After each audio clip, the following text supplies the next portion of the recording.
Today is June 26th, 2008. We are at the Buffalo Erie County Historical Society in Buffalo, New York.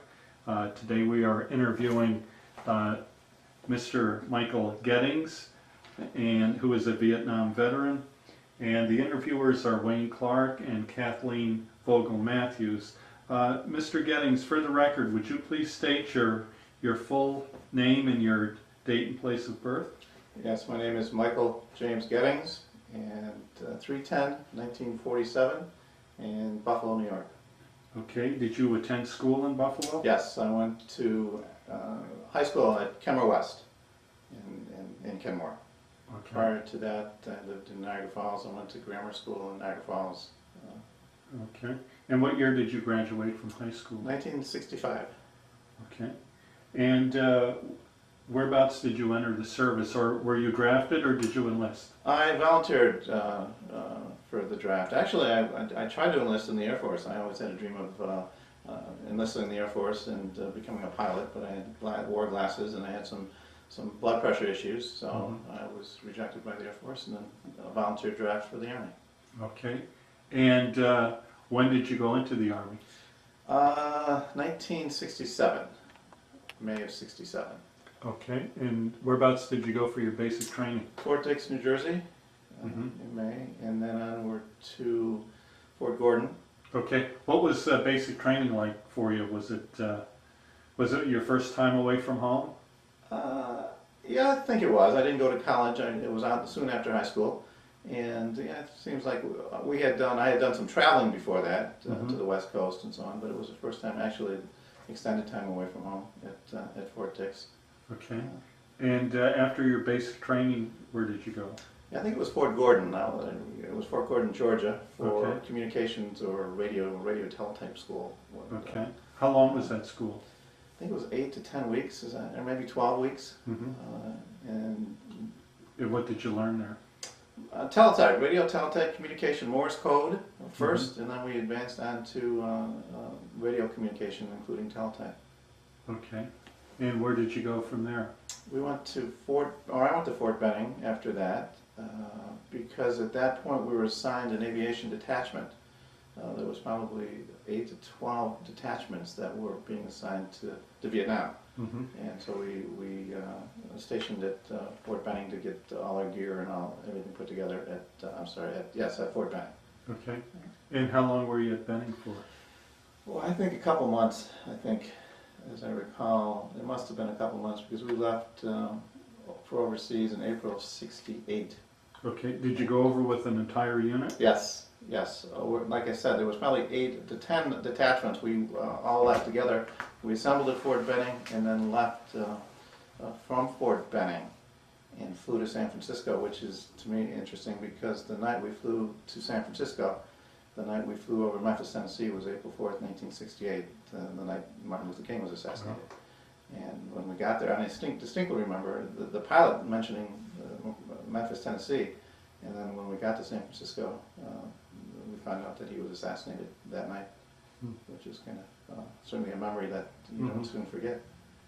We, by the way, went on a ship. We went overseas on a ship, a merchant marine ship, and Did you go over in like a convoy, or? no, just one ship.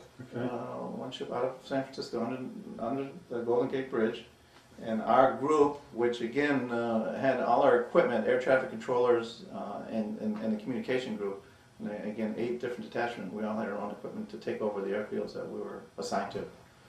But now it was just one, it was a troop carrier. And again, another point of history, that troop carrier, USNS Barrett, looking at history, was also transported Lee Harvey Oswald to Korea years before that. I found out just on the internet, just looking at history of this particular.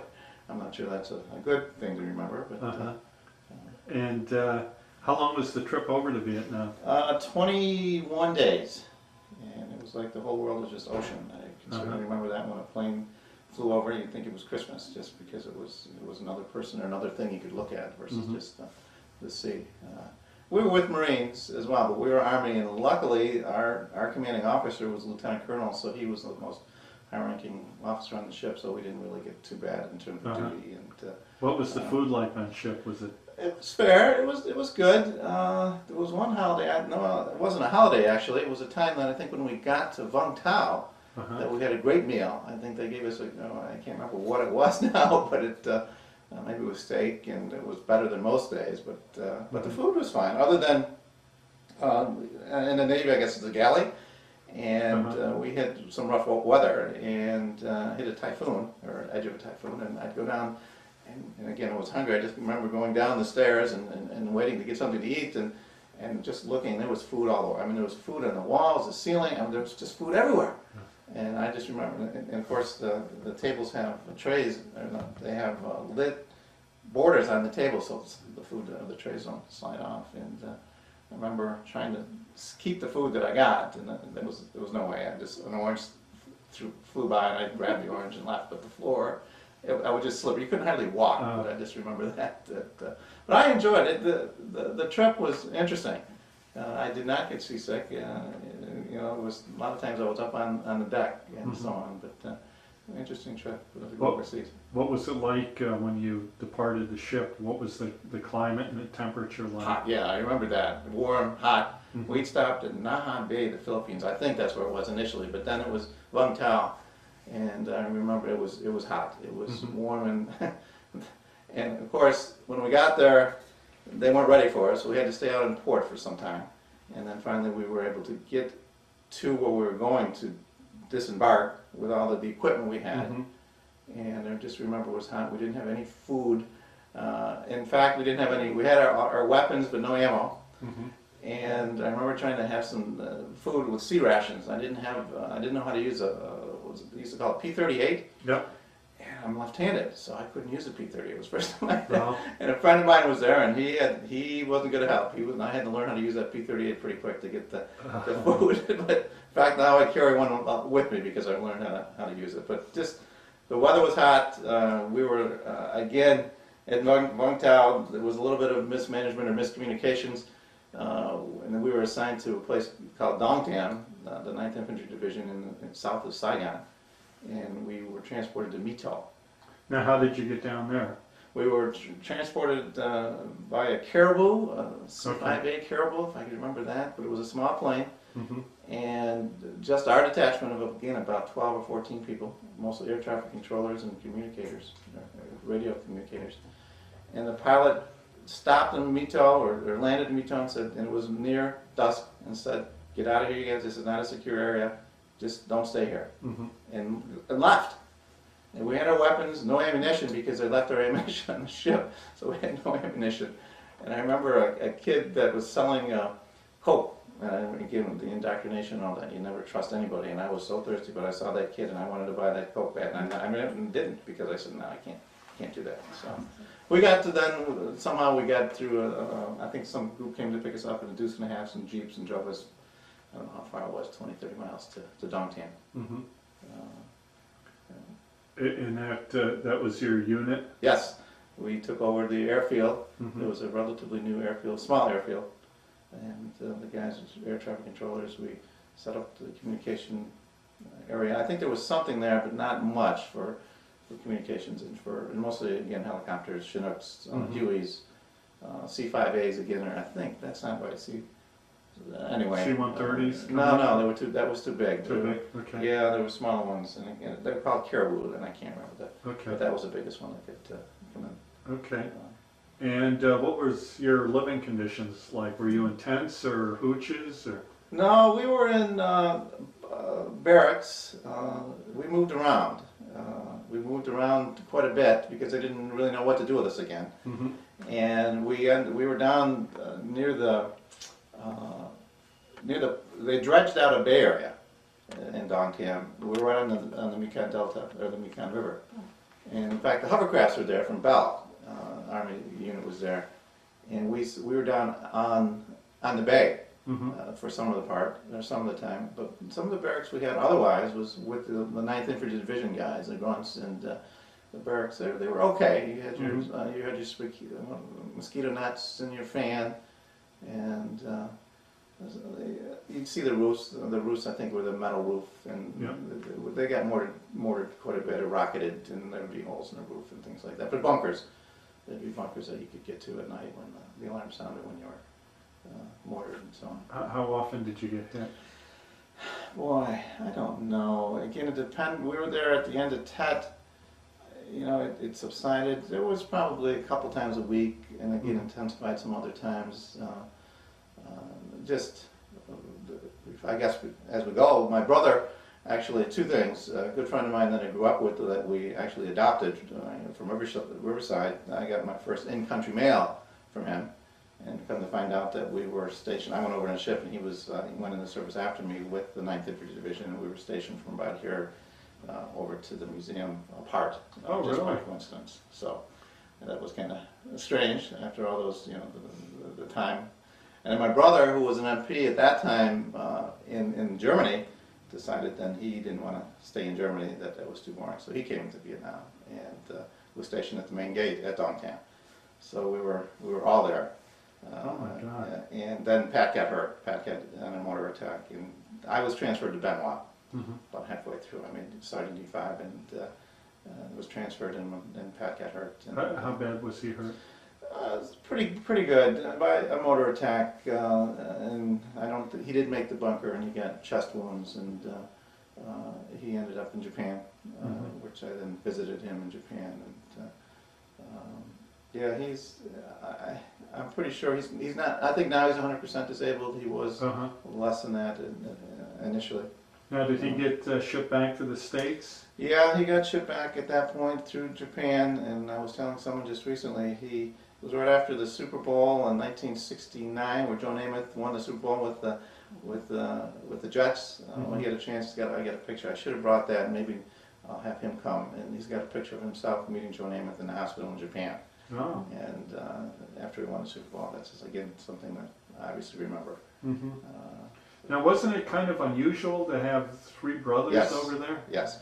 Well, Bob first was an adopted brother. He just grew up in Riverside. His mother kicked him out, and I come from a large family, a family of 10, and what's another person? So he stayed at our house, and we traveled together for a year and a half, and then had cottages up in Canada together. And just by coincidence, I went in first, and then he went in, and we were just by coincidence stationed together. And then again with Pat, he was in Germany, and decided he was going to come over. And if he volunteered, they couldn't assign him. That's why he was in Germany. They couldn't assign him to Vietnam. Okay. So. Now, what was your typical day like?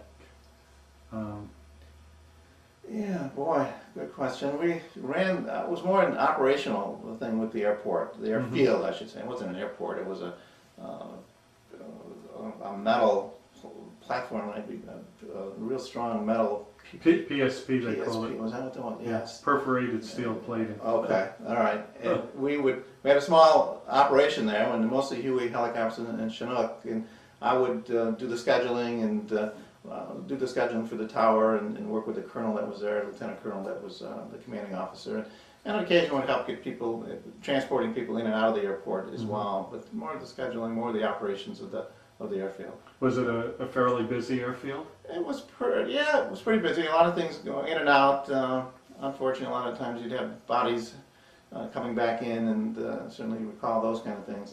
Not in fondness, but worrying about Bob, or worrying about anybody for that matter. But yeah, there was quite. It wasn't later that they expanded it to jets. I think it was jets because I wasn't there, but yeah, it was pretty busy. Most of the 9th Infantry Division would go out of there, and they would go in formation. In other words, you just control the first one, and the other 10, 12 would follow them. A lot of troop movements in and out of there. Out of Dongtan. Bob Hope came one time through there. We had some. Our lieutenant colonel was a pretty upstanding guy. Sometimes we'd have generals coming through, and where we'd have to clear the airspace, and he would have none of that. He would say, "No, the wounded and the troops are more important than the general. We've got to maintain them. We got to let them in here, not the big shots." And so on. So that was, I thought, a good thing. He wasn't a typical lieutenant colonel. Did you see delegations from the Senate and any political company? No political people. No. The only political thing again was, well, not thing, but Bob Kennedy was assassinated when I was there, and I was a big Kennedy fan. And a friend of mine, my brother was in town, brought me Profiles in Courage, and that's one of the reasons I went in the service, because of John Kennedy and the Peace Corps and his World War II experience. And my father was a World War II veteran. And then when I was over, then I thought maybe after he was assassinated, then doing what I could do for the country in terms of what we all needed to do, sacrifices. And then Bob Kennedy gets assassinated, and that was a pretty down time, June 6th, I think, in 1968. So that was pretty. But no other politicians that. I remember VIcky Lawrence, I think, that went through there as an entertainer. Donut Alleys too. I remember going through. I think that was kind of neat. Now, did you have to pull a lot of details like sandbag filling? Or? Sandbag filling, yeah, that's interesting that you mentioned that because I was watching TV the other day about the Midwest, and I was telling my wife, he said, yeah, I had a lot of experience in doing that with the bunkers and sandbagging, and yeah, we had to do those kind of things. Guard duty too? Guard duty, not in Dongtan. When I went to Benoit, there was a friend of mine and I were both promoted, and we could only keep one E5 sergeant, so he was close to the colonel, so he booted my rear up to Benoit, and he stayed. But I had to do guard duty in Benoit, which is just outside. It was mostly Air Force, but we were in an Army base protecting, I suppose, on the outskirts. And they'd ask me to do. I was sergeant of the guard with a 45 automatic. I've never used in my life, never had training on it, and they wanted me to which I did. And with the 101st and the 11th Armored Cav was there. 101st, I think, was doing R&R there. They were coming in from the field and doing guard duty. Wow, some young whippersnapper like me that was a sergeant and was trying to tell these guys what to do in terms of the bunker and the Claymore mines and the Starlight scopes, and that was pretty. I mean, we got by, but it was they respected me and I respected them. Actually, I just left them alone and they did what they needed to do to take it easy. They just happened to be in Benoit and R&R and just happened to have guard duty, I guess. So that was it was only very infrequently. That was not too much. Okay. Did you ever go out on any convoys? No. Oh, well, just one. I think we had to go get some things from Mito to Saigon, and we had to go and through English Alley, I guess they call it. But that was just, I think, the one time we had to do that. Mostly we were at the base camp at Dongtan until again I was at Benoit. And you spent a full year over there? Yep. Yeah. Did you get an R&R at all, or? I didn't take an R&R. I just didn't. I'm not sure why. I just never did. We could have gone to Bangkok, I guess, and different places. I think Australia, but I guess I was saving my money. I was sending all my money back home to my mother to buy a car, which I eventually did. Bought a '66 Mustang convertible. She still had to sign for me, but I bought it when I got back in '69. So. How was your PX facilities? I mean, did you have enough there? Or were you able to get cold soda and drinks? And yeah, mostly because we ran the airfield, we could barter a lot. We had the Seawolves were there, the Navy chopper pilots, and if we could coordinate with them in terms of rides for the medical people, I'm jumping here, but I remember we bartered a lot. We'd have parties with the Seawolves, and we'd have trailers full of booze and stuff and steaks. They would bring us steaks, or people would bring us things in order to get us rides out of the country or rides to Saigon. So we were able. So yeah, I think we got ice was a big commodity. Ice was always hard to get, and we were able to get that because they'd give us ice, and we'd give them trips to Saigon or wherever to go out. And again, I just remember the warrant officers and how young they were. I guess I was young too, but I was 21. I was probably an older person in Vietnam compared to the 18 and 19-year-olds, but the warrant officers, they were always fun to hang around with. And, but yeah, the food was fine. Again, I grew up with a family of 10, so food was, we just had plain food, and Army food was plain. It didn't bother me much of the food. And for some reason, I remember going into Saigon for Thanksgiving and having a meal on Thanksgiving at one of the hospitals there, Saigon Hospital. I'm not sure why we went in or what we were doing, but maybe we got some on our time and went to Saigon and first now it's Ho Chi Minh City. But I remember doing that, and it was a great meal at the hospital. Now, when did you leave Vietnam? April 1969, Mhm. just about a year later. And Bob Daly, who was with me, that we just by chance ended up serving together, he took my flight. I think the day before that, he took my flight home. We went home together at the same time. And the colonel that was our lieutenant colonel I met at Benoit Airport, and was very personable, and I remember asking about my brother, and he heard that he was hurt, and most of us all left together from Vietnam, which was very interesting. And I think I remember again 22 days at sea, and then 21 days coming home. It was just about the same hours. I'm sorry, coming home.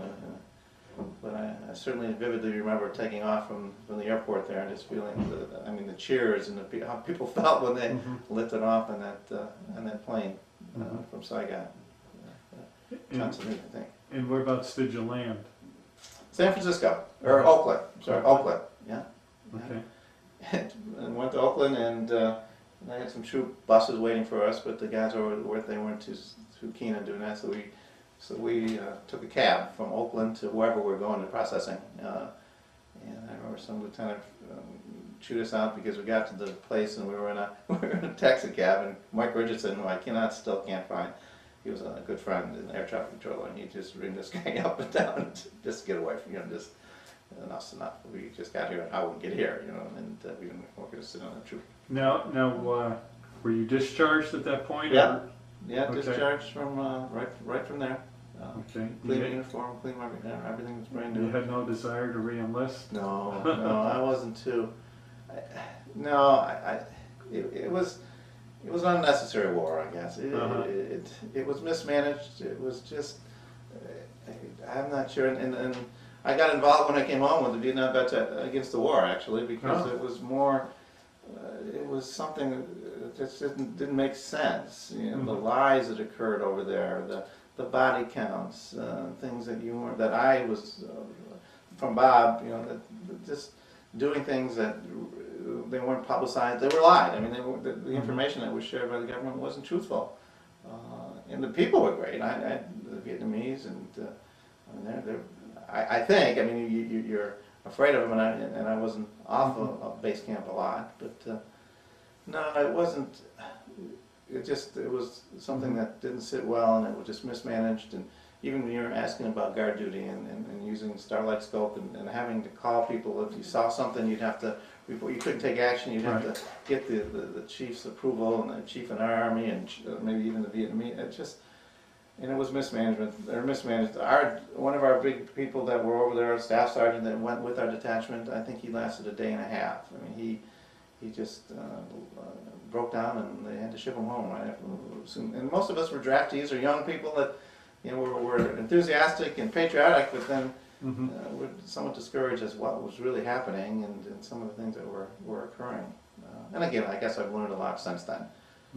From the Gulf of Tonkin resolution, which was potentially was manufactured or was falsified to what goes on now in Iraq. That's why I'm certainly a strong believer against what's happening in Iraq. It's not a good thing. Okay. Were you treated with any sort of animosity as a Vietnam veteran when you got home? Not a whole lot, other than when I was developing my resume. I went to school under the GI Bill. My wife was going to school in Cortland, and I went to school there and graduated and had our kids out in Cortland. But the people that when I go to one of the colleges that I was doing a resume at, I think it was Tompkins Cortland community, said, "Don't put anything about Vietnam on your resume. Just don't do that." They were discouraged. You can't highlight the fact that you're a Vietnam veteran. Boy, that's interesting.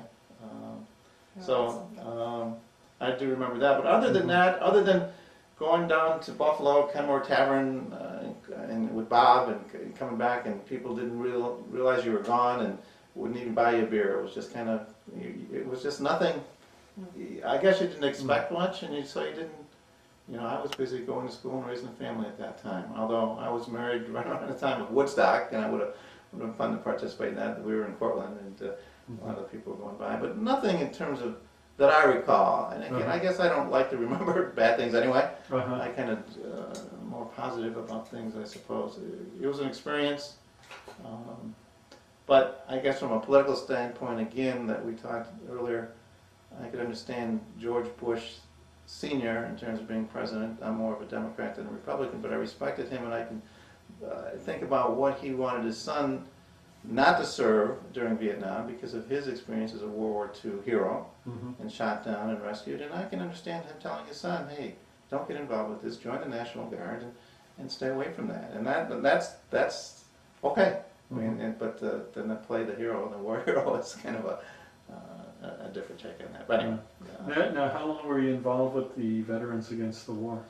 Not a whole lot. I was again out in Cortland.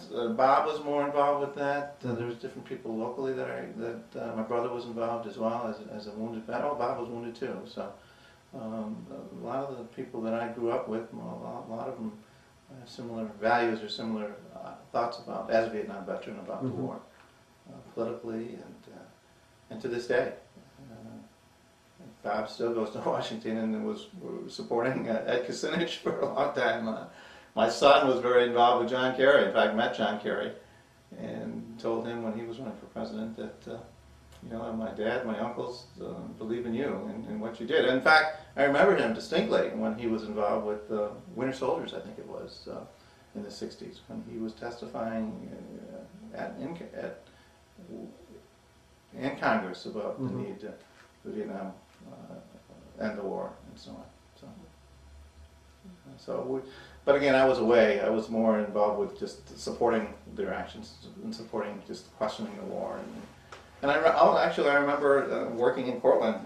There's another thought that the people I was working with, I was working in an appliance store and going to school and delivering appliances. And the secretary and she worked for us, and her husband, there was protest at that time, and he would say, I would take a machine gun and just shoot them all and just kind of rake them just as protesters. I'm thinking, wait a minute, that's exactly why we're here. That's why would you think that? But that's again the mentality. I think. Unfortunately, I mean, I think we have to respect each other's thought, but not in that way. So. All right. Is there anything else you'd like to touch on that maybe we missed about your experiences? I don't think so. I just made some notes. Let me just look quickly if I can. Okay. Let me just, go ahead and look at that. Let me just ask you, how do you think your time in the service changed or affected your life? Do you think you would have gone on to college without the GI Bill? I'm not sure. I don't, I always intended to go. Actually, when I was oldest of 10, my father wanted me to go, and he died when he was in his 40s. So I think I would have gone. That certainly helped. The GI Bill helped me to afford going to school and all along, and raising a family at the same time. So, it was a good experience. I think it was an experience that you could compete. You learned to be more independent. I mean, competing with other people and doing things and respecting other people, I suppose.